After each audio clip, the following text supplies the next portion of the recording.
Christophe Haag, tous les jours après 15 heures, je demande à quelqu'un de donner du sens à ce qui nous arrive, à cette crise, à ce virus qui bouleverse la planète. Et aujourd'hui, c'est Ève Bertel qui est avec nous. Vous êtes psychanalyste, Ève Bertel, et vous Mhm, avez également écrit un très beau livre, Le bonheur d'aller vers soi, aux éditions d'Hervy. Alors, je vous pose la question, quel sens mhm, donnez-vous à ce qui nous mhm. arrive?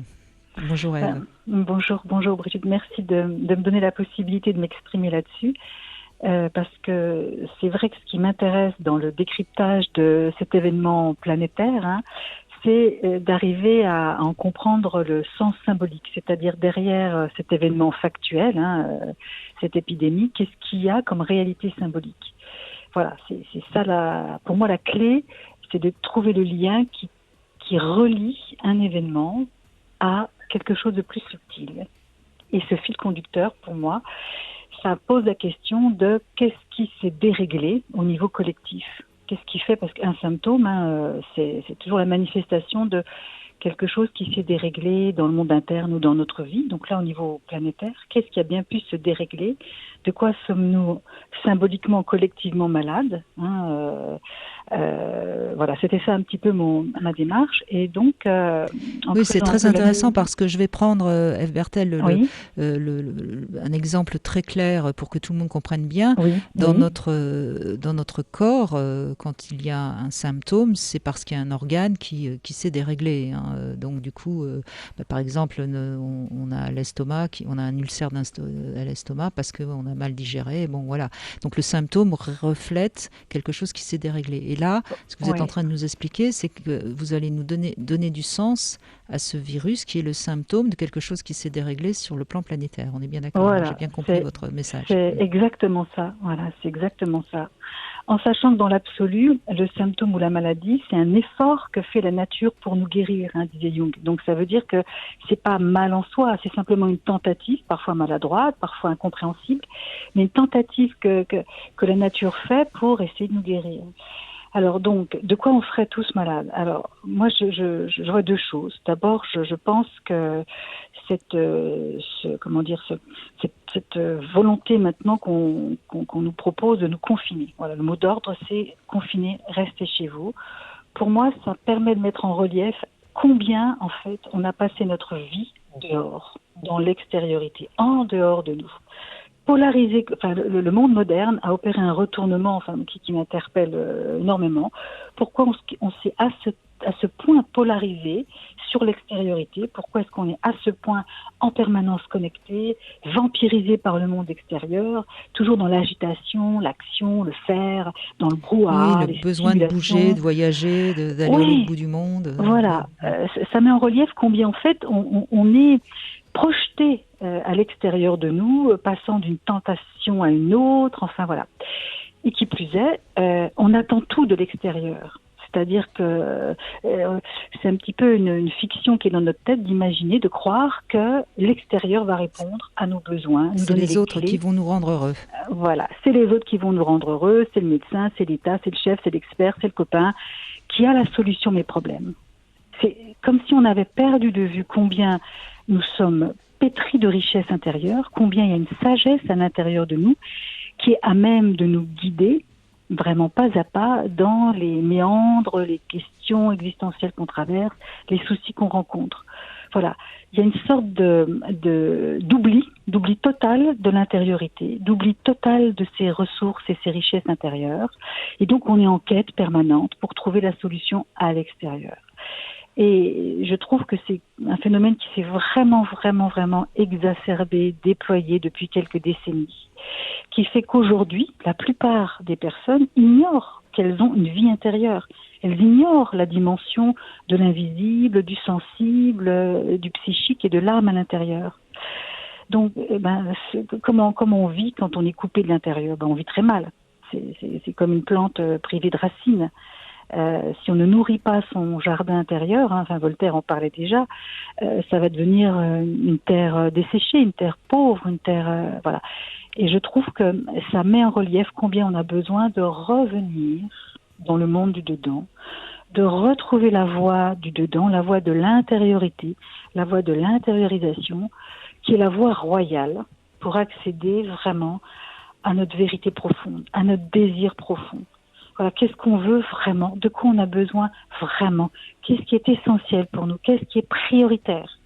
Maintenant qu'on est obligé de vivre sans sortie, sans déplacement, sans cours, sans école, sans, ben voilà, il reste quoi? Et rencontrer sa vie intérieure, ça demande de la lenteur, du silence, du calme et une certaine forme de solitude. Donc pour moi, se rester chez vous, c'est retrouver votre intériorité, reconnectez-vous avec ce monde du dedans, rentrez dans votre maison intérieure et goûtez-la, découvrez-la, savourez-la pour retrouver tout votre sucre, tout votre nectar, toute votre puissance personnelle. Parce qu'à force d'attendre du monde extérieur les solutions, eh bien, on s'est laissé déposséder de notre puissance intérieure, de notre discernement, de notre intelligence personnelle.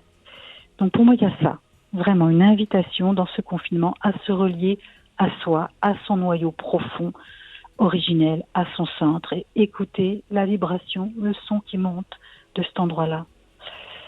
Et puis il y a une... Je peux poursuivre? Je n'ai pas au niveau du temps. Oui, allez-y, je vous en prie, Ève, bien sûr. Et donc il y a une deuxième chose qui me questionne beaucoup, à côté donc de cette invitation un peu contrainte à retourner à l'intérieur de soi, c'est que je me demande dans la question du confinement, de ce confinement extérieur, de quel type de confinement il pourrait nous donner en miroir, c'est-à-dire qu'est-ce qui a pu être cloîtré, enfermé, remisé au placard à l'intérieur de nous? Qu'est-ce qui a été confiné au-dedans dans notre façon de penser, de vivre, d'aimer? Alors, dans un premier temps, chacun d'entre nous a sa réponse personnelle à amener face à cette question-là. Et puis, comme on est avec un événement planétaire, bien évidemment, c'est qu'est-ce qui a été confiné au niveau collectif? Enterré vivant. Et alors? Eh bien, pour moi, c'est l'éros. C'est-à-dire que on sait bien Eros, Logos, donc je vais un petit peu dire ce que c'est en quelques mots. Le Logos, ça représente un petit peu, c'est l'archétype de la tête, de la raison, de l'intelligence, du discours. Et en filigrane derrière, c'est toute l'intelligence abstraite. Une raison rationnelle. Et ce Logos-là, pour l'instant, il est omniprésent puisque la dimension de l'Eros, c'est quoi l'Eros?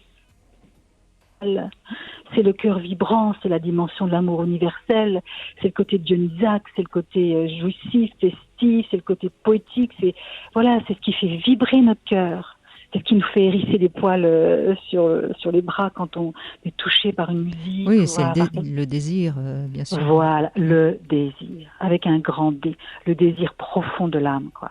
Ce qui fait que notre vie a un sens, qu'elle a du sel, qu'il y a du sucre. Quand il y a juste le logos, on bascule dans une pensée hyper abstraite, ultra rationnelle. C'est une pensée desséchée. Il n'y a plus de sucre, il n'y a plus d'humidité, il n'y a plus ce qui nous nourrit. Et pour moi, ça fait des décennies que cet élan vital, qu'on est coupé en fait du sens profond de la vie, qu'on est coupé de cet éros et qu'on baigne en plein logos. Quelque chose de désincarné, qui se traduit pour moi par une espèce de besoin obsessionnel de procédures. On veut des procédures, on veut des assurances, des certifications, des garanties. On met tout sous contrôle. Tout sous contrôle. Le problème, c'est que si on laisse aller ce désir de possession, ce désir de contrôle typique de l'ego, si on lui laisse le champ libre, il veut tout contrôler. Et puis on sait bien que plus on contrôle la vie, moins il y a de vie à contrôler. Donc quand le logos comme ça est complètement livré à lui-même, sans le balancement de l'éros qui réintroduit de l'intuition, de la sensibilité, c'est difficile de nommer, mais comment dire ça? Oui, mais je crois que votre explication est très claire, et c'est vrai que à force de vouloir beaucoup de sécurité, on a perdu toute notre liberté d'être, et c'est peut-être en effet le message qu'il faut aussi entendre.